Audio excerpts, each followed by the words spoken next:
नमस्कार, स्वागत है आपका। मुकाबला देख रहे हैं आप। आपके साथ मैं हूं प्राची पाराशर। 24 की चुनावी जंग के लिए मोर्चाबंदी शुरू हो गई है, खेमेबंदी होने लगी है और एनडीए के पाले में ओम प्रकाश राजभर भी आ चुके हैं। वो ओम प्रकाश राजभर जो यूपी के विधानसभा चुनाव में अखिलेश यादव के साथ थे। संकेत तो मिल रहे हैं कि जयंत चौधरी भी अखिलेश का साथ छोड़ एनडीए में आ सकते हैं। महाराष्ट्र में शरद पवार क्या करेंगे, इसे लेकर संशय बरकरार है। पवार लगातार इमोशनल कार्ड खेल रहे हैं। उनकी पत्नी की तबीयत खराब है, वो राजनीति छोड़ने की भी बात करने लगते हैं। भतीजे अजित पवार के गुट के नेताओं ने आज उनसे मुलाकात कर मान मनोबल किया, पार्टी एकजुट रखने की बात की। दूसरी ओर कांग्रेस की अगुवाई में एंटी मोदी मोर्चा बेंगलुरु में पीडीए बनाने की तैयारी में है।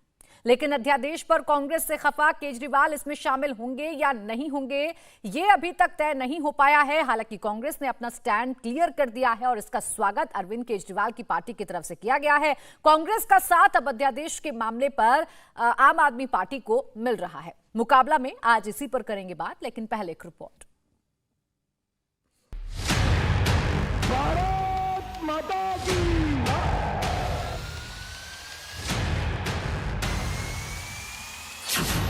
2024 के लिए लामबंदी हो रही है। मोदी को बनाए रखने के लिए एनडीए, तो मोदी को हटाने के लिए पीडीए।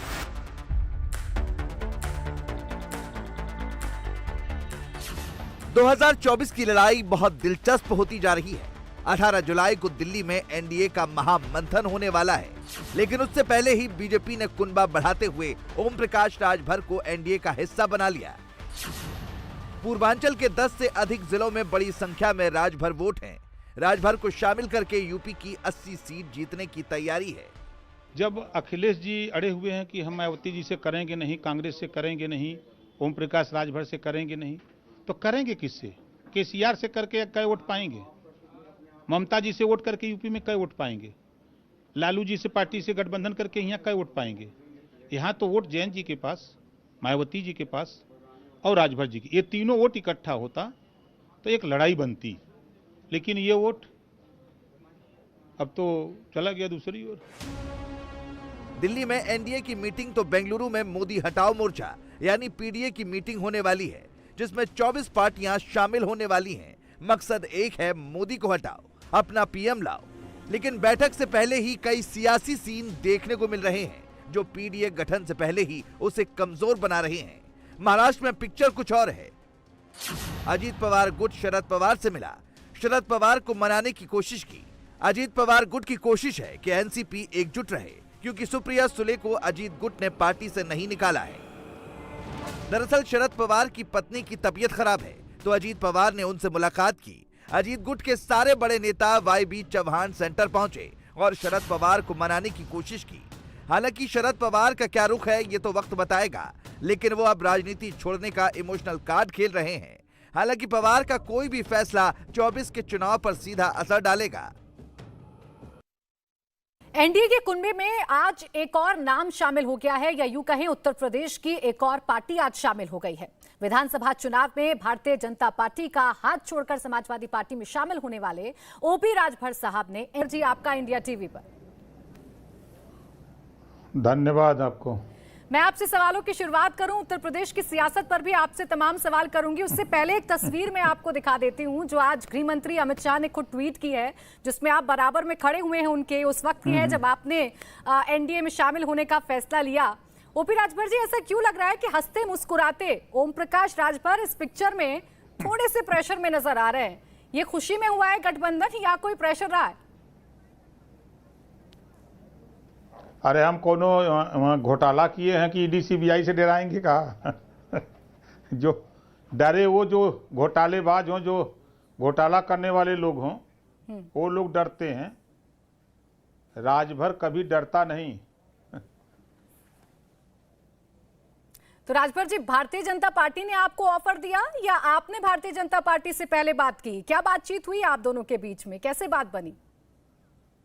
नहीं, देखिए 13 तारीख को माननीय गृह मंत्री जी का फ़ोन आया कि राजभर जी कहाँ हैं, तो हमने कहा लखनऊ। तो कहा दिल्ली आ जाइए, कुछ बात करनी है। क्योंकि हमारा उनका संबंध पहले से भी रहा है। मैं चला गया तो जाने के बाद बातचीत होने लगी। अब बातचीत के बाद तो उन्होंने कहा कि एनडीए में आप शामिल हो जाओ, कोई दिक्कत हमके कौन दिक्कत है, गठबंधन पूरा देशवा गठबंधन में चलत बा, तो गठबंधन तो कहीं ना कहीं करना ही है, तो कहा तो एनडीए में शामिल हो जाइए, हम सब लोग मिल करके जो लड़ाई आप लड़ते हो गरीब कमज़ोर पिछड़े दलित वंचित की, उसको आगे बढ़ाया जाए। तो हम लोग भी तो वही कर रहे हैं, आप भी वही लड़ना चाहते हो और लड़ ही रहे हो, तो हम के बिल्कुल लड़ रहे हैं। तो हमने कहा ठीक है, चलिए हम एनडीए में शामिल हो जाएंगे, यही बात है। राजभर जी, कोई तो बड़ा ऑफर आपको मिला होगा, क्योंकि मुझे वो वक्त भी याद है जब विधानसभा चुनाव में आपने भारतीय जनता पार्टी को छोड़ा था, आप एनडीए से बाहर निकले थे, आपने कहा था बीजेपी को खत्म कर दूंगा, आपने कहा था दलित विरोधी हैं, ये पिछड़े विरोधी हैं, इनके साथ मिलकर काम नहीं करूंगा। अच्छा ये बताइए, पिछड़े दलित के वोट को समाजवादी पार्टी में अगर ले जाना है, तो अगर हम कहें कि ये समर्थन में है, तो फिर वो वोट काहे जाएगा वहाँ? तो ये अखिलेश यादव से कैसे आपका मोह भंग हो गया? अखिलेश यादव जो आपको बड़े नेता नजर आते थे, यूपी की राजनीति में वो क्रांति ला सकते थे, आपने कहा था भारतीय जनता पार्टी को ये खत्म कर देंगे, ऐसा कैसे मोह भंग हो गया आपका जो आप उनका हाथ छोड़ दिए? अखिलेश यादव जी के साथ जब मैं गया तो बड़ी उम्मीद लेकर के मैं उनके साथ गया, और हर उम्मीद पर हमारे अखिलेश जी हमको धोखा देते गए। अगर शुरुआत से बात हम करें उनके साथ जाने का, तो जैसे एक उदाहरण हम दें गठबंधन धर्म का, तो गठबंधन धर्म में जब बात आई तो हमने कहा सीट तय कर लीजिए, तो कहें हो जाएगा हो जाएगा हो जाएगा। जब 2 चरण का चुनाव हुआ तब हमसे पूछे कि क्या चाहते हो आप, हमके हमारी पार्टी उत्तर प्रदेश में 3% सीट लड़ेगी तो मान्यता प्राप्त दल हो जाएगा, हमारी यही ख्वाहिश है। तो उन्होंने कहा कि हमारी पार्टी का प्रत्याशी होगा, सिंबल आपका हो जाएगा और जीत लेंगे लोग और मान्यता प्राप्त दल हो जाएगा। तो हमने कहा कि महाराज ये यही गठबंधन होता है, हमारी पार्टी के नेता कहाँ जाएंगे, वो चुनाव नहीं लड़ेंगे। तो कहा नहीं नहीं, आपको हमारे साथ रहना है, नहीं रहना है तो जैसा फैसला कर लो। अब उस समय कह रहे हैं जब 3 चरण का चुनाव का नामांकन हो चुका है, तो बड़ी मजबूरी में उस समय मैंने कहा था, याद होगा शायद आपको भी, कि एक भी सीट अखिलेश जी नहीं देंगे तब भी इनके साथ रहूंगा। अब वो बात मैंने क्यों कही थी उसका खुलासा इस नाते नहीं किया, आज आपने सवाल के इस नाते कह रहा हूं। दूसरी चीज, जब आप कश्यप को टिकट दोगे नहीं, पाल प्रजापति को दोगे नहीं, चौहान बिंद को दोगे नहीं, आरक अर्गबंसी बंजारा बहलिया खंघार को दोगे नहीं, नाई गोंड कुम्हार लोहार विश्वकर्मा को दोगे नहीं टिकट, तो फिर वो आपको वोट क्यों देगा? राजनीति में भागीदारी आप नहीं दोगे तो आपको वोट क्यों देगा? हम लड़ते रहे इन लोगों को वोट दिलाने के लिए, एमएलए का टिकट दिलाने के लिए, लेकिन हमारी बात को मानते नहीं गए, कहे नहीं नहीं आप घबराओ नहीं, सब ठीक है सब ठीक है। उनको घमंड हो गया था कि सब लोग हम ही को वोट दे रहे हैं, तो वोट क्यों देगा कोई? फिर चुनाव आया, बाई इलेक्शन लोकसभा का, मैं गर्मी में 46-47 डिग्री टेम्परेचर में 300 नेताओं को लेकर आजमगढ़ जूझ रहा हूं, मैं इनसे कह रहा हूं तो कहा नहीं नहीं हम 1.5 लाख से जीत रहे हैं। हम कहे आप आओ यार यहाँ सभा कर दो, चुनाव हम लोग जीत जाएंगे, 8-10 हजार का मामला है।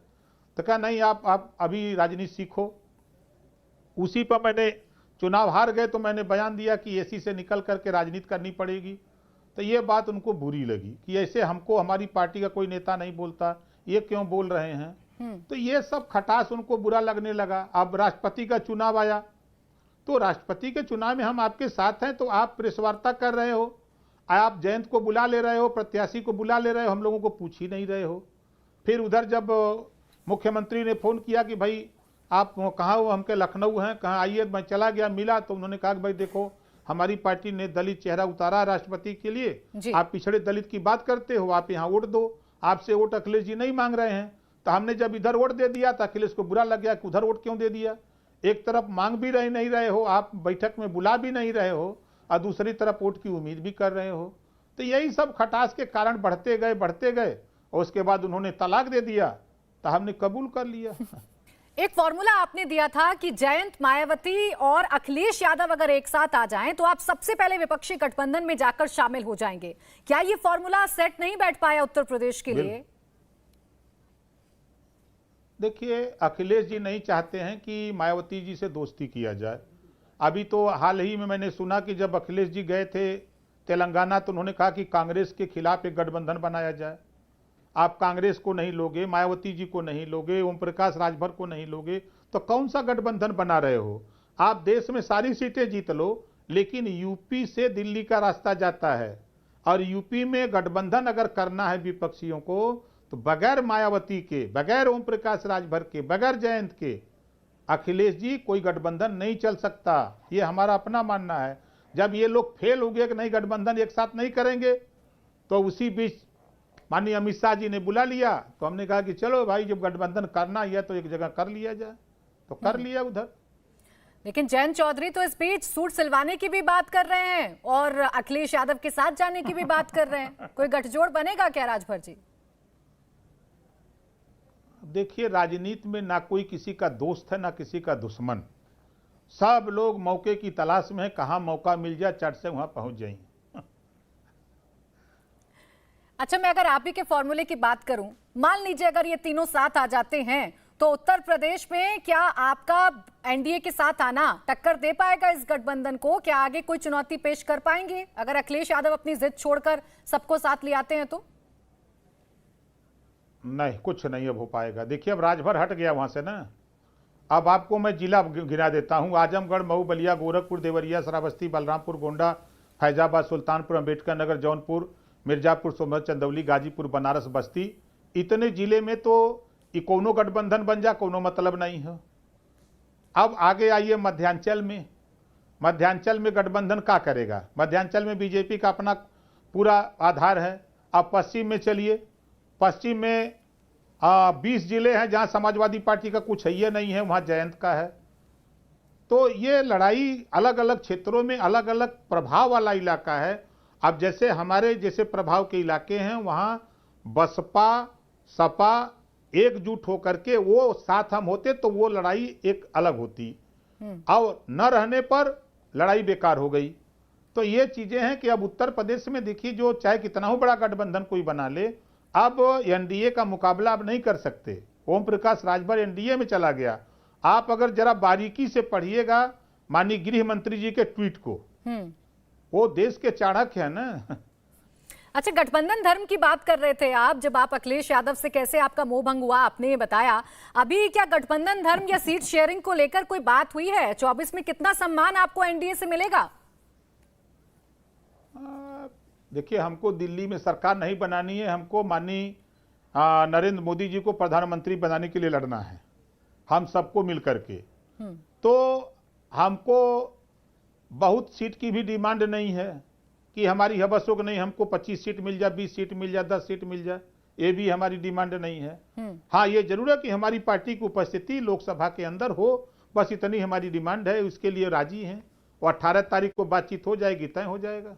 एक आखिरी सवाल आपसे ओम प्रकाश राजभर जी, भारतीय जनता पार्टी 2024 के लिए टारगेट लेकर चल रही है, 80 में से 80 सीटें जीतेगी उत्तर प्रदेश में लोकसभा की। राजभर जी के साथ आने के बाद ये टारगेट अचीव हो पा रहा है? अब 100% सफल होगा, आप देखिएगा। ठीक है, बहुत बहुत शुक्रिया आपका ओम प्रकाश राजभर जी हमारे साथ जुड़ने के लिए, बातचीत करने के लिए। तो एक तरफ ओम प्रकाश राजभर ने एनडीए का कुनबा बढ़ा दिया है, तो वहीं पीडीए में भी अब आम आदमी पार्टी शामिल होगी बैठक में। ये इस वक्त की बड़ी खबर मिल रही है। कांग्रेस और आम आदमी पार्टी का पैचअप हो चुका है। आम आदमी पार्टी विपक्ष की बैठक में शामिल होगी। आज दिल्ली में आम आदमी पार्टी की पीएसी बैठक में फैसला हुआ है। आम आदमी पार्टी ने कहा कि कांग्रेस ने केंद्र के अध्यादेश के खिलाफ हमारा समर्थन किया है। पटना में हुई विपक्ष की बैठक से अध्यादेश के मुद्दे को लेकर ही आम आदमी पार्टी पहले ही निकल गई थी। अब आम आदमी पार्टी ने पैचअप हो जाने का ऐलान किया है। कल बेंगलुरु में कांग्रेस की पहल पर विपक्ष की बैठक होनी है। लाइक माइंडेड पार्टीज की बेंगलोर में जो बैठक है, उसमें आम आदमी पार्टी आदरणीय अरविंद केजरीवाल जी की अध्यक्षता में हिस्सा लेगी और इस बैठक में अपनी बात रखेगी। इस सिलसिले में कोई सवाल हो तो आप पूछ सकते क्या हैं। लगता है अब जो आंकड़ा चाहिए वो हो जाएगा पूरा आपका, रोकने के लिए जो आंकड़ा चाहिए राज्यसभा में? देखिए, इन तमाम पार्टियों के समर्थन से मुझे लगता है कि इस देश भर में अब ये स्पष्ट हो गया है कि जो राष्ट्र विरोधी, देश विरोधी शख्स है वो इस अध्यादेश के पक्ष में खड़ा होगा। इसी पर बात करने के लिए खास मेहमान हमारे साथ जुड़ गए हैं। राकेश सिन्हा, प्रवक्ता भारतीय जनता पार्टी, संजय सराफ, प्रवक्ता एलजेपी, आलोक शर्मा, प्रवक्ता कांग्रेस, महेश चौहान, प्रवक्ता एनसीपी शरद गुट, अनुराग भदौरिया, प्रवक्ता समाजवादी पार्टी। आपका बहुत बहुत स्वागत है। मैं आलोक जी आप ही से शुरुआत कर रही हूं, चूंकि अभी अभी आपका और अरविंद केजरीवाल की पार्टी का पैचअप हो गया है। ये पैचअप मजबूरी में हुआ है या मजबूती के लिए हुआ है? अभी तक तो आप लोग रिजिड नजर आ रहे थे, एक दूसरे के खिलाफ बयानबाजी हो रही थी, क्या बदल गया ऐसा आलोक शर्मा जी? देखिए, मुझे लगता है कि किसी ने भी कोई भी टिप्पणी जो अध्यादेश आया उसके ऊपर कांग्रेस की तरफ से नहीं की थी और ना ही हमारा आधिकारिक स्टैंड आया था। तो पैचअप हो गया, पैचअप टूट गया, ये सब मीडिया की क्रिएशंस हैं, मीडिया के साथियों की क्रिएशंस हैं। कल भी हमने स्टेटमेंट दिया कांग्रेस पार्टी की तरफ से आधिकारिक तौर पर कि जो भी अध्यादेश या जो भी चीज़ हमारे संविधान, हमारे लोकतंत्र को कमज़ोर करेगी, हम उसके खिलाफ रहेंगे और पहले भी हम खिलाफ रहे हैं। आज भी हम अध्यादेश के विरोध में हैं क्योंकि अध्यादेश संविधान के खिलाफ है। तो कहीं पैचअप हो गया, कहीं मजबूरी है, कहीं पर कुछ नहीं है। जिनकी मजबूरी थी वो तो ऑलरेडी बीजेपी में चले गए हैं, जिनकी मजबूरी बीजेपी से होगी वो इधर उधर जाएंगे। मुझे लगता है कि भारतीय लोकतंत्र इस समय जिस अवस्था में है उसको बचाने के लिए जिस तरह से चक्की पीसिंग लोग आजकल मंत्री बन रहे हैं, तो मुझे लगता है कि ये सही कदम। ठीक है आलोक शर्मा जी, बेशक अभी आप कह दें, लेकिन आप और मैं कई बार इस पर डिबेट कर चुके हैं। तब आम आदमी पार्टी के प्रवक्ता के साथ आप क्या कहते थे ये शायद मुझे बताने की जरूरत नहीं है। अब ये किसकी मजबूरी है किसकी नहीं है सब जानते हैं। मैं उत्तर प्राची जी मैं उत्तर देना चाहूंगा यहाँ पर। दे दीजिए प्राची जी, मैं यहाँ उत्तर देना चाहूंगा छोटा सा। बोलिए सर। आम आदमी पार्टी की तमाम चीजों के मैं आज भी खिलाफ हूँ। अगर उन्होंने 3 काले कृषि कानूनों के खिलाफ फैसला लिया तो हम आज भी उसके खिलाफ हैं। अगर राजीव गांधी जी का भारत रत्न लेने की उन्होंने बात की तब हम भी खिलाफ हैं उसके, आज भी खिलाफ हैं उस चीज़ के। केजरीवाल जी अगर किसी भी तरह की कोई बात ऐसी करेंगे आगे भी तो कांग्रेस पार्टी सबसे पहली पार्टी होगी जो खिलाफत भी करेगी। ठीक। हमने केजरीवाल पार्टी का हाथ नहीं पकड़ा, हमने उस अध्यादेश का विरोध किया है जो अध्यादेश भारतीय लोकतंत्र को कमजोर कर रहा है। आज भी अगर पार्टी केजरीवाल की तरफ से कोई इस तरह की चीज आएगी हम उसका आज भी विरोध करेंगे। गठबंधन कैसा होगा, किस शेप में होगा, ये आगे तय होगा।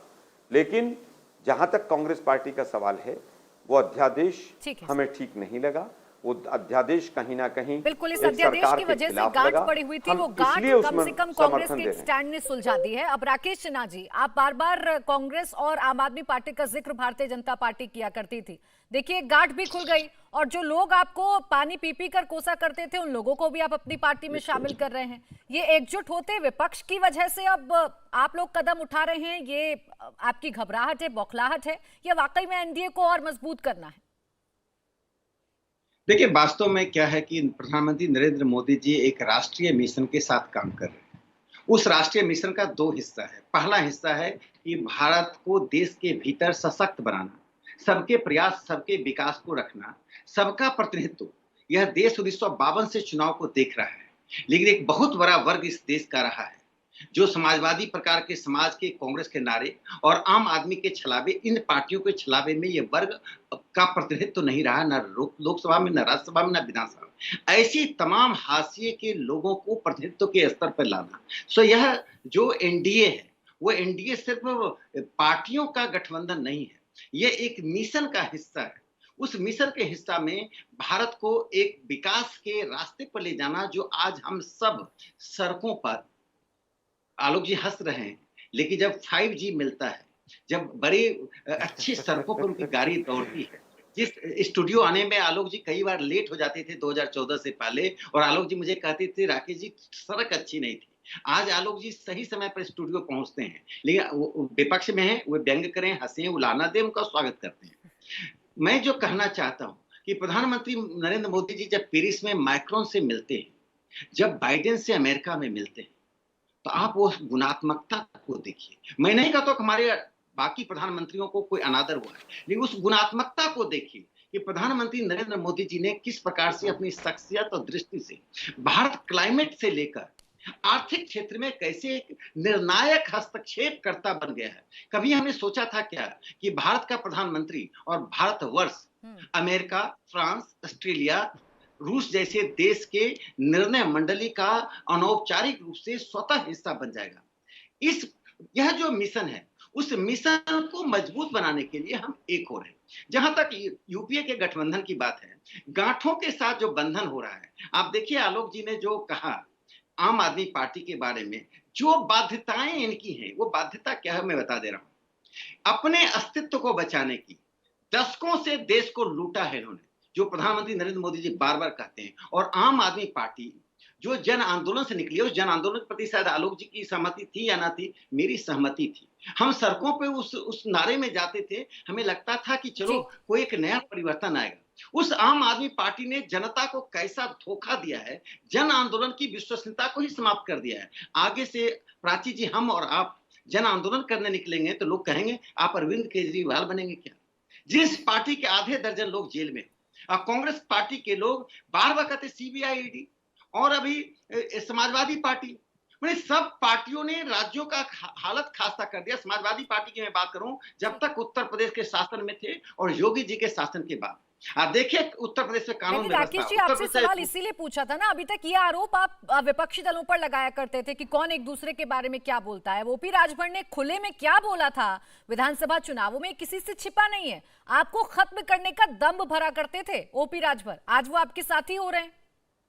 मैं उसका उत्तर देता हूं। देखिए क्या है कि भारतीय जनता पार्टी का मूल विचार, मूल नेतृत्व और मूल उद्देश्य अपरिवर्तित है।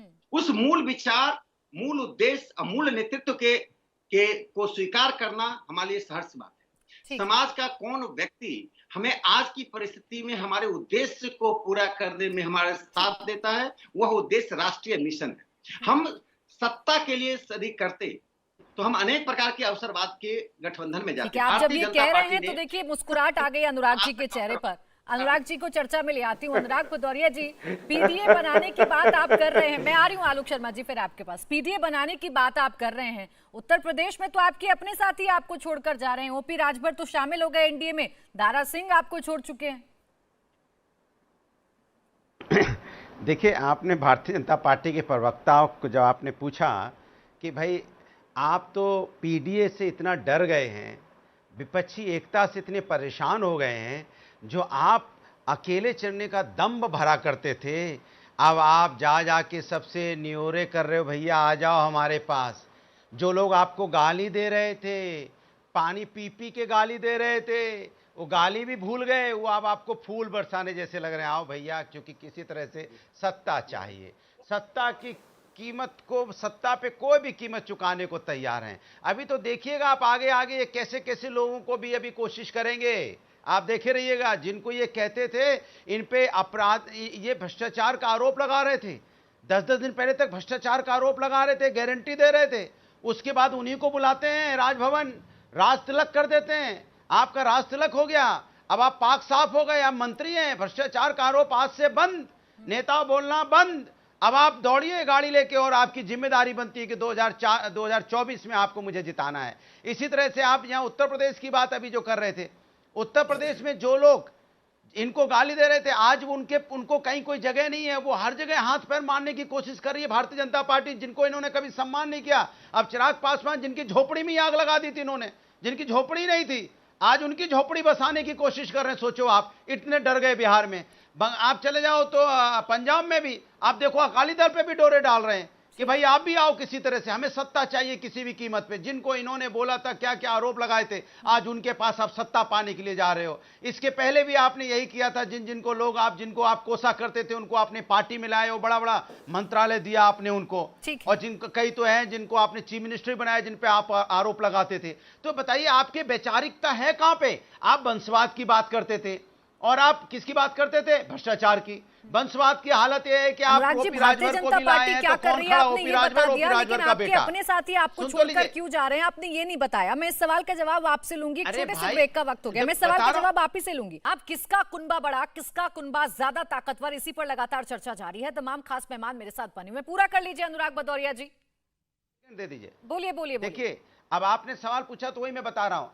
आप कह रहे थे कि आप क्यों कहां चले गए। देखिए, जो लोग भारतीय जनता पार्टी के साथ थे जब विधानसभा का चुनाव हो रहा था, उन्हें पता है सत्ता के साथ आना है। अगर समाजवादी पार्टी के साथ आएंगे तो ही वो जीत सकते हैं, क्योंकि जीत उनकी समाजवादी पार्टी के साथ आने से होगी। उन्हें पता था समाजवादी पार्टी की सरकार बनने वाली है, जीत भी मिलेगी। सरकार नहीं बनी तो चूंकि उनको तो सत्ता के साथ रहना है, विपक्ष में तो रह नहीं सकते, क्योंकि विपक्ष में रहने पे जनता की बात करनी पड़ती है, जनता के मुद्दों के लिए संघर्ष करना पड़ता है, महंगाई बेरोजगारी के लिए बोलना पड़ता है, किसान के लिए आवाज उठानी पड़ती है, जो उनको उठाना नहीं है। फिर सत्ता के साथ जाके सत्ता की चाय पीनी है। तो जिनको सत्ता की चाय पीने की आदत हो, विपक्ष में नहीं रह सकता। ठीक है, और लेकिन ये बहुत भारतीय गंभीर जनता गंभीर पार्टी जो आरोप लगा रहे वंशवाद थे की ओम बात प्रकाश करती थी, जो राजभर जी, भ्रष्टाचार। अनुराग और 5 भदौरिया जी, सेकंड और मैं 5 उनके सेकंड बाकी मेहमान भी इंतजार करें। 2 और मेहमान हैं 5 जिनका सेकंड और। कमेंट नहीं ले पाई हूं मैं, अनुराग नहीं, जी। 5 सेकंड ज्यादा नहीं, जल्दी आप से टोकिएगा नहीं, मैं 10 सेकंड में पूरा कर दूंगा। जल्दी बोलिए, जो जल्दी। भ्रष्टाचार, जो वंशवाद और भ्रष्टाचार की बात करते थे, देखिए आप ओपी राजभर का बेटा उसी पार्टी में आप अपना रहे हो। अपना दल जो वंशवाद से आता है अपना रहे हो। आपने इस तरह का निषाद पार्टी उसे भी अपना रहे हो, जो वंशवाद से आता है। चौटाला के साथ सरकार बनाना के आप हरियाणा में चला रहे हो, उसको भी आप वंशवाद बोलते थे। आप शिवसेना के साथ सरकार में हो, उसको भी वंशवाद बोलते थे। एनसीपी आ गई, वो भी वंशवाद में। जहां जहां आप जाते हो, जहां आप तो भ्रष्टाचार वंशवाद से कोई परहेज नहीं है। आपको सत्ता से लेना देना है कि सत्ता कैसे आपको मिलेगी। साथियों को तो मौका आपको सत्ता चाहिए, आपको कोई लेना देना नहीं है। आप पीडीपी के साथ भी सरकार बनाते हैं। अरे रुक जाइए सर, अपने साथियों का तो जवाब ले लीजिए। आपके जो साथी बैठे हैं उनका कोई कमेंट नहीं आ पा रहा है। महेश चौहान जी, सबसे ज्यादा आप पर निगाहें हैं सबकी, किसकी बैठक में शामिल होने जा रहे हैं आप लोग? वक्त दे देते हैं कि हम लोगों के पास वक्त की कमी होती है। अब ये बात तो आप नहीं कह सकते अनुराग जी, इस बहस में नहीं उलझ रही मैं। सबको बराबर वक्त मिल रहा है, सबसे ज्यादा आप ही को मिलता है सर, आप जानते हैं कैसे वक्त लेना है। तो प्लीज इस बहस में मत उलझिए। महेश जी, आप जोश भरिए, विपक्ष के साथ सत्ता गई है 2024 रुक जाइए सर, शिकायतें बाद में करते रहिएगा, अपने साथी को बोलने दीजिए। जा रही होती तो इधर बोलने दीजिए सर। अनुराग जी, अनुराग जी, आप तो एनसीपी को नहीं बोलने दे रहे हैं। अब बताइए, अब बताइए कैसे विपक्ष मजबूत होगा? आप तो बोलने ही नहीं दे रहे हैं, अभी इस मंच पर ही नहीं बोलने दे रहे हैं। अरे विपक्ष मजबूत है, किसकी बैठक में शामिल होने जा रहे हैं आप? प्राची जी सॉरी, मुझे सवाल नहीं सुनाई दिया, फिर से दोहराएंगे। सवाल मेरा ये है कि सर आप किसकी बैठक में शामिल होने जा रहे हैं? 2 बैठक हो रही है, पीडीए और एनडीए।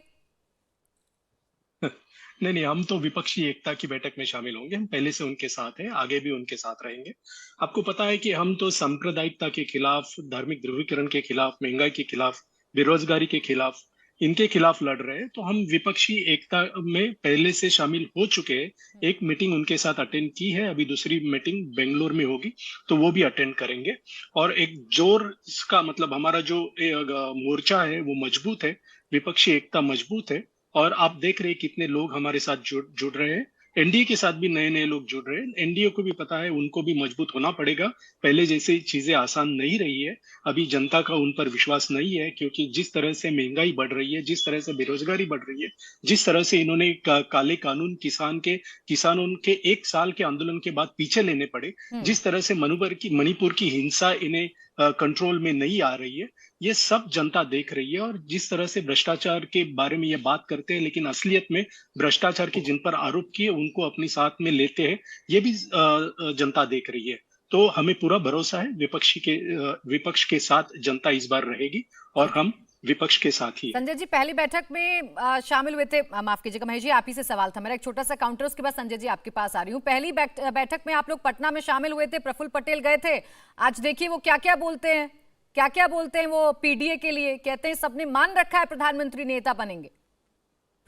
बनेंगे।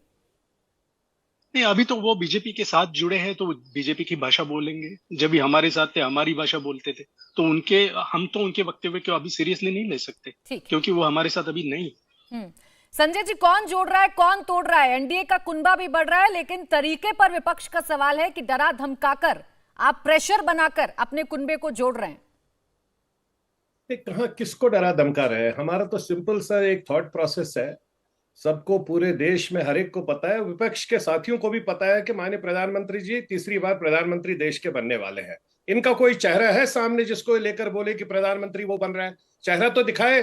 देश ने 5 साल में, पिछली बार देवी गौड़ा जी, आईके गुजराल, कितने प्रधानमंत्री, 5 साल में 7 प्रधानमंत्री देखे थे। देश इसके लिए तैयार नहीं है। इनको बहुत गलतफहमी है इस तरीके से कि हमारे साथ वो। आज देखिए हर एक नेता, प्राची जी, तभी हमारे साथ एनडीए में जुड़ रहा है कि हम लोगों ने काम किया है पिछले 9 साल में।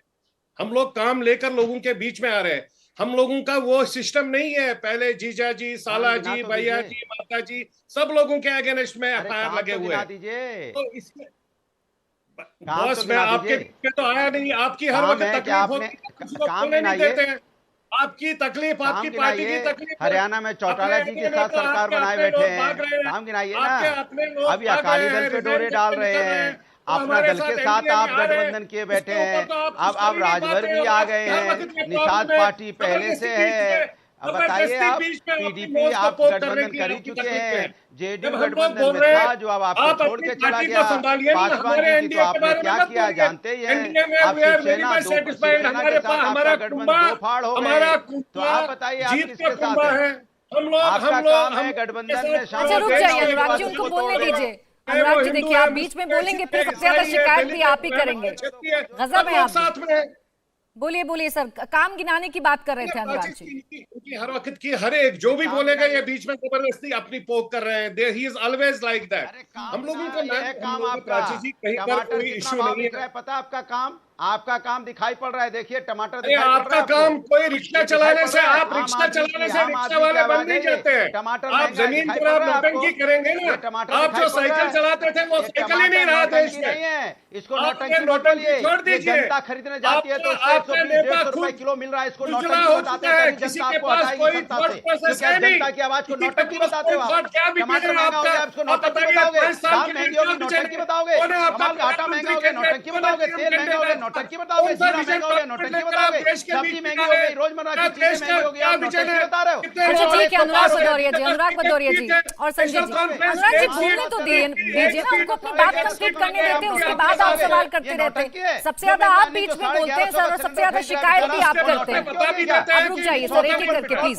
आलोक शर्मा जी आप रुक जाइए प्लीज। आलोक शर्मा जी, आलोक शर्मा आप जैसे लोग जनता के बारे में सोचते नहीं है, नौटंकी आलोक बताते शर्मा हो जी, उसको। आलोक आईना शर्मा दिखा दो तो। आप रुक जाइए अनुराग जी, आलोक शर्मा जी को बोलने दूं, अगर आपकी मुझे लगता इजाजत है- हो तो मैं आलोक शर्मा जी से सवाल ले लूं, वो रख दें कांग्रेस का पक्ष। अनुराग जी मुझे आपसे लगता है- इजाजत मांग रही है आलोक जी तो बता ही देंगे। आलोक शर्मा जी। नहीं, बहुत सारे सवाल हैं बीजेपी से पीडीए सवाल को लीजिए, लेकर आलोक भी। जी बताई अभी देखिए देंगे। महाराष्ट्र में हलचल जबरदस्त तेज है। आप लोग आश्वस्त हैं कि सबको एक मुट्ठी में बंद करके, मुट्ठी में बांध कर या हाथ मजबूत करके आप 24 में एक मजबूत मोर्चा पेश कर पाएंगे बीजेपी के सामने? देखिए प्राची जी, अभी भी एक यूपीए वर्सेस एनडीए देखें तो यूपीए बहुत मजबूत है। एनडीए में 48 पार्टियां थी 2014 में, 28 पार्टियां छोड़कर चले गई, छोटे मोटे दल बचे हैं। उसके अलावा तमाम बाकी पार्टियों को ईडी और सीबीआई के दल पर इन्होंने तोड़ा और ईडी सीबीआई स्पॉन्सर्ड गवर्नमेंट्स बनाई। जहां जहां पर देखिए इन लोगों ने जो जो गठबंधन किए वो सब टूटे हैं इनके। आज राकेश सिन्हा जी बड़ी बड़ी बातें कर रहे हैं, 10 दशकों तक लूटा और ये लूटा वो लूटा। अरे भाई, आप तो लुटेरे सारे शामिल कर लिए जो आपके द्वारा घोषित लुटेरे थे। मेघालय में मोदी साहब और अमित शाह जी कहते थे पूरी सरकार लुटेरी है, और फिर 15 दिन बाद उनके साथ सरकार बनाई। पीडीपी के लिए कहते थे 3 परिवारों ने जम्मू कश्मीर लूट लिया, फिर उन्हीं के साथ सरकार बनाई। एनसीपी का 50 साल विरोध किया श्यामा प्रसाद मुखर्जी जी से लेकर, और जब अटल जी पहली बार सरकार में आए तो बाप बेटे दोनों केंद्र में मंत्री थे। राजभर जी ने क्या कहा क्या नहीं कहा मैं उस पर टिप्पणी नहीं करना चाहता हूं। मैं केवल इतना कहना चाहता हूं कि जो लोग मोदी जी को राष्ट्रीय मिशन की बात कर रहे हैं, तो क्या मोदी जी का राष्ट्रीय मिशन तमाम चक्की पिसिंग तमाम भ्रष्टाचारियों को जोड़कर पूरा होगा राष्ट्रीय मिशन? ये कह रहे हैं कि साहब हम निर्णायक पोजीशन में हैं वर्ल्ड में डिसीजन लेने की। इस निर्णायक का जो पहिया है एक बार मणिपुर की तरफ भी घुमा देते। देश के इतने कमजोर प्रधानमंत्री आज तक नहीं आए। विदेश नीति, अर्थनीति, सामाजिक नीति सबका भट्टा बैठा दिया इन्होंने। और चाणक्य साहब, अभी राजभर जी कह के गए कि मोदी अमित शाह जी चाणक्य हैं। अरे भाई, चाणक्य कर्नाटक में कहां गए थे? अभी 35 से ज्यादा चुनाव बीजेपी हारी है 2014 के बाद। क्या वो चाणक्य तब काम नहीं कर रहे थे? आपने मध्य प्रदेश हो, कर्नाटक हो, गोवा हो, अरुणाचल हो, तमाम तो सरकारें, मध्य प्रदेश हो, चोरी की सरकारें बनाई। ये चाणक्य नीति नहीं है, ये ईडीआई स्पॉन्सर्ड, सीबीआई स्पॉन्सर्ड और नोटबंदी से 50-50 खोखे वाली बात तो सब पूरा देश जानता ही। अब वर्तमान की बात करते हैं प्राची जी। वर्तमान में सभी दल साथ मिलकर आ रहे हैं, और इस बार जो चुनाव होगा वो चुनाव जनता वर्सेस बीजेपी होगा। बीजेपी बताएगी कि 10 साल हो गए, चाइना क्यों हमारी भूमि पर घुसा बैठा है, बीजेपी बताएगी कि 1150 का सिलेंडर क्यों नहीं है। ठीक है सर, ये मुद्दे बीजेपी तमाम हैं बताएगी कि आलोक शर्मा महंगाई जी, इतनी बढ़ क्यों रही है। लेकिन पता है सर, बीजेपी सवाल बताएगी इसलिए पूछे बेरोजगारी जाते क्यों हैं है। क्योंकि अलग अलग स्टेट में विपक्ष के अलग अलग स्टैंड होते हैं। बंगाल चले जाइए तो आप टीएमसी को लेकर कुछ और कहते हैं। अभी आपने शुरुआत में कहा कि कई मुद्दे हैं जिस पर हम अरविंद केजरीवाल के खिलाफ हैं, तो इस तरीके की सियासत पर सवाल खड़े हो जाते हैं आलोक जी। देखिए बिल्कुल, अगर कोएलिशन होगा, एक मिनट, कोएलिशन अगर होगा तो मतभेद भी होंगे। अब हमारे पास ईडी सीबीआई तो है नहीं मोदी जी की तरह के सबको डरा के बैठा दे कोने में। मुझे बताइए एनडीए की लास्ट मीटिंग कब हुई थी? पूरा पैनल बैठा हुआ है, मुझे बताइए लास्ट मीटिंग कब हुई? ठीक है राकेश सिन्हा जी बता दीजिए। कोई नहीं बता पाएगा प्राची जी, आप भी नहीं बता पाएंगे, आपके प्रोड्यूसर भी नहीं बता पाएंगे। सर मैं पूछ लेती हूँ ना, मैं नहीं बता पाऊंगी तो राकेश सिन्हा जी तो बता पाएंगे ना, मैं पूछ लेती हूँ, रुक जाइए। राकेश सिन्हा जी बता दीजिए, उनका एक सवाल। पूछिए इनसे लास्ट मीटिंग एनडीए की कब हुई? वो अभी अमेरिका ले जाएंगे आपको, फ्रांस आप ले रुक जाइए जाएंगे, प्लीज इंडिया में भदौरिया जी, रखेंगे प्लीज नहीं रुक जाइए। वो इंडिया की बात ही नहीं करेंगे, और ना मणिपुर ले जाएंगे आपको, यहीं घुमाएंगे अभी आपको। अरे कांग्रेस ने एक सवाल पूछा है अनुराग भदौरिया जी, जिनके रंग में आप रंगना चाहते हैं, उनका सवाल का जवाब आ जाए। रुक जाइए थोड़ा, दे दीजिए राकेश सिन्हा जी। मैं पूछ रहा हूँ राकेश सिन्हा जी जवाब देंगे क्या? आप दोनों एक साथ तो नहीं पूछेंगे ना, पहले एक सवाल का जवाब आ जाए। चर्चा को डिरेल करना है तो कर दीजिए राकेश जी, बोलिए। एक का क्या, आधे का भी जवाब नहीं आएगा आपको। अरे तो सर आप थोड़ी ना तय कर लेंगे, बोलने तो दीजिए पहले, बोलिए राकेश। मैं 3 बातें रेखांकित करना। पहली बात कि भारतीय जनता पार्टी 3 बातों पर चले गए। अरे हम एक डेट पूछ रहे हैं भाई राकेश जी। और नरेंद्र मोदी जी की शख्सियत क्या है, मैं एक उदाहरण देता हूँ। मेघालय के गांव में कोंगथोंग गए, कोंगथोंग में मुझे वहां के लोगों से पूछा कि आपकी क्या स्थिति है, उन्होंने कहा खाओ मोदी। खाओ एक खासी भाषा का शब्द है, यानी चावल होता है, मोदी का चावल मिल रहा है। अभी मैं बिहार के एक रिमोट गांव में, बछवाड़ा प्रखंड में, बेगूसराय के एक रिमोट गांव में हूँ। एक दलित परिवार से मिला। जनता का अपमान है, किसानों का अपमान है। तो मोदी जी से आशा हुई, मोदी जी का चावल है, बताइए। किसानों का चावल नहीं है, ये देश का चावल नहीं है, मोदी का चावल है। मोदी मामा जी क्या से लाए थे अपने? और एक गजब है भाई। मोदी जी कहते हैं नमक मेरा खाते हैं बुजुर्ग। आप लोगों ने कितने काम किए कितने नहीं, ये सर आप लोग गिनाते हैं। एनडीए कितना मजबूत हुआ, ये बैठक के बारे में भी पूछ रहे थे आलोक शर्मा जी। मैं आ रही हूँ फिर आपके पास संजय जी। मैं रेखांकित कर रहा हूँ 3 बातें, पहले उसके बाद आता हूँ। दूसरी बात जो महत्वपूर्ण बात है कि भारतीय जनता पार्टी ने कुछ राष्ट्रीय मुद्दों को चिन्हित किया है। जिस मुद्दे में 370 हमने हटाया, बताइए राष्ट्रीय एकता और राष्ट्रीय मिशन 370 नहीं है तो समाजवादी पार्टी का रोटी चोरी करना, राहुल गांधी का बैंकॉक की यात्रा राष्ट्रीय मिशन है। जिस प्रधानमंत्री ने 365 दिन में एनडीए की मीटिंग पूछी थी, मणिपुर पूछा तो बैंकॉक कहाँ चले गए? अरे आपसे पूछा जा रहा है एनडीए की मीटिंग लास्ट कब हुई थी प्रभु? अच्छा छोड़िए वो सब छोड़िए प्रभु टमाटर क्या भाव बिक रहा है प्रभु छोड़िए टमाटर क्या भाव बिक रहा है, छोड़िए आपको कुछ नहीं बता पाएंगे। टमाटर तो बता दीजिए क्या भाव है प्रभु टमाटर क्या भाव है, छोड़िए वो सब कहानी, आप कुछ नहीं, आप टमाटर का भाव ही बता दीजिए प्रभु। आप नरेंद्र मोदी टमाटर का भाव ही बता दीजिए। एनडीए की मीटिंग नहीं बता पाएंगे, मणिपुर में नहीं जाएंगे तो एनडीए, आप टमाटर का ही भाव बता दीजिए। देश में नेशनल कैलेमिटी है, पूरे टमाटर का ही रेट बता दो, अगर वेजिटेबल कहीं महंगा हो रहा है का रेट बता दो। चलिए ठीक है अनुराग जी, राकेश सिन्हा जी और संजय जी, आलोक शर्मा जी, महेश जी, मेरे पास समय समाप्त हो गया। बहुत बहुत शुक्रिया आप सभी का हमारे साथ चर्चा में जुड़ने के लिए। इंडिया टीवी हर वक्त हर जगह डाउनलोड करने के लिए सर्च करें India TV news Google play store या ऐप स्टोर पर।